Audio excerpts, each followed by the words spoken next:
Hello everyone, Adrienne here. So let me just address a couple of things. So first of all, I am in the process of reupholstering my couch again, so unfortunately it looks a little ghastly right now, so I have it covered with this beautiful burgundy blanket.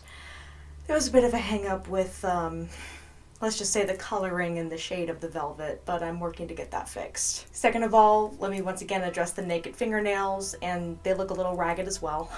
Terrible. I'm guessing it has to do with the coming of summer, and it may also have to do with my allergies kind of coming along with summer, because while my allergies are significantly better since moving here, unfortunately I still get the summer allergy thing, which sucks. But anyway, so if anyone can recommend a cruelty-free and a fragrance-free hand cream that I can wear at work, that would be lovely, because my hands are dying, literally dying, in desperate need of moisture. So today's video is going to be a music review, and I am quite excited about that.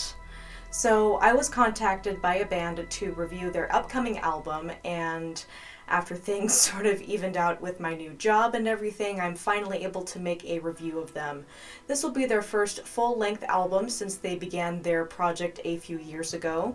The band is called The Cult Sounds, and they are based in Missouri. So in preparation for this release, they contacted me and asked me to listen to this album to review on my channel, and I'm really glad that they did.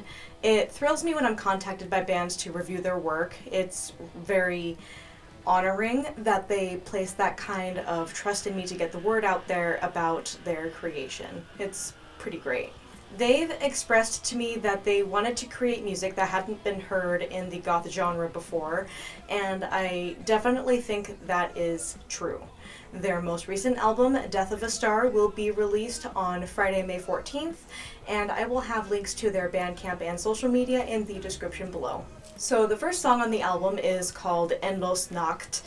I really love the atmospheric tolling bells that introduce the album, along with the very deep synthesizer and the ghostly choral voices, and pipe organ as well as synthesized harpsichord. It's a really nice introduzione to a very promising album. It's kind of an atmospheric scene setter, if you will, and I really like it when albums begin like that because it kind of gets you in the mood for it. Does that make sense? So the next song is 13 Candles. The flowing piano accompanied by very fast-paced drums are joined by guitars and ghastly, agonizing male vocals. It sets up a very sinister atmosphere, but also is very dancey. The middle section softens just a little bit with a little more melodic guitar and more tender vocals, and then heavier guitars join in to round it out.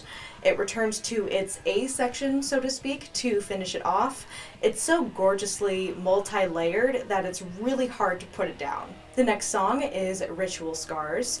It starts with a very melodic bass line and then flourishes with muted drums until the electric guitars join in to round it out, along with the very brilliantly placed synthesizers. The nice transition and mixing of voices is very widely used once again to add more texture and intrigue into the tapestry of music. I also love the little sound samples inserted here. The bridge section becomes minimalistic and heavy at the same time before the chorus sounds one last time. The next song is Afterlight. The urgently whispering vocals blossom with really strong guitars and a very catchy drum beat for this one. It doesn't have quite as much use of synthesizers as the previous tracks, but it's still very enjoyable because of the many layers of vocals. I really like the choral voice effects toward the end, kind of pulling you in just a little bit more. The following track is called What Gets Done in the Night. It starts with a simple count-off and has great layers of guitars, bass, and drums with the vocals. Comparatively simplistic against the others, but still really intoxicating and dancey. I love how it ends with the music box. It's a lovely setup for the next song. Next up is The Avalanche. This is one of my favorite songs on the album. It starts with a music box, synthesizers, a softly flowing guitar melody, and the choral synthesizers, and a very soft timpani to give some depth.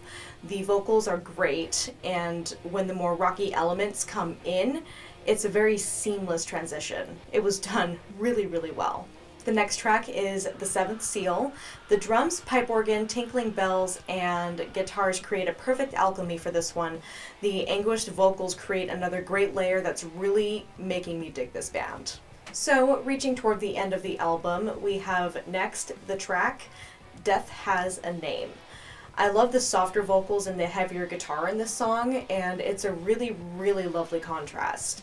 The drums and the bass become progressively heavier throughout the song as it goes on, but adds more intrigue to keep it interesting. I love the section toward the end where they add a little bit of electronic beats and distortion. It makes it sexy and even a little bit mystical.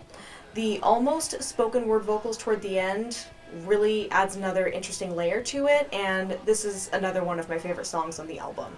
Next is Pale White Horses. The hi-hat taps and bass guitar combined with the synthesized organ make way for the gentle, deeper vocals to enter. This is very easily my favorite song on the album. It's very sexy and tender. The piano at the end is just pure magic. I feel like it's moments like these where this band really, really shines. The next to last song is Verbias Diablo. This song starts right off with hits on a piano with some very high synthesizers and some really good bass, and it's followed by very aggressive guitars and vocals. Not really much to say about this one that I haven't said about others, but it's good. It's really good. And finally, the last song is Relinquished. It starts with acoustic guitar and some beautiful strings before the vocals enter. This was a very sweet, mellow ending to the album. There are some flourishes of electric guitar that round out the piece very, very well until it comes into a drastic decrescendo. So this ended very well. So overall, I really enjoyed this band. I'm really glad that they contacted me, and I'm really, really excited to share them with you. The vocals are reminiscent of rough post-punk style tenor vocals, but they have their tender moments as well. The sound is very firmly based in rock, but I really love the flourishes of industrial and orchestral elements that this has to offer. I feel like if there were a little bit more orchestral and ethereal elements, that it would be just slightly more palatable, because they really do shine in those moments where they make good use of synthesizers, strings, ghastly sounding choirs, and pipe organ. Like, in my opinion, that's what makes them really unique. I see so much potential with this band, and I sincerely hope that you guys check them out after watching this video. So guys, thank you so much for watching. I really, really appreciate it.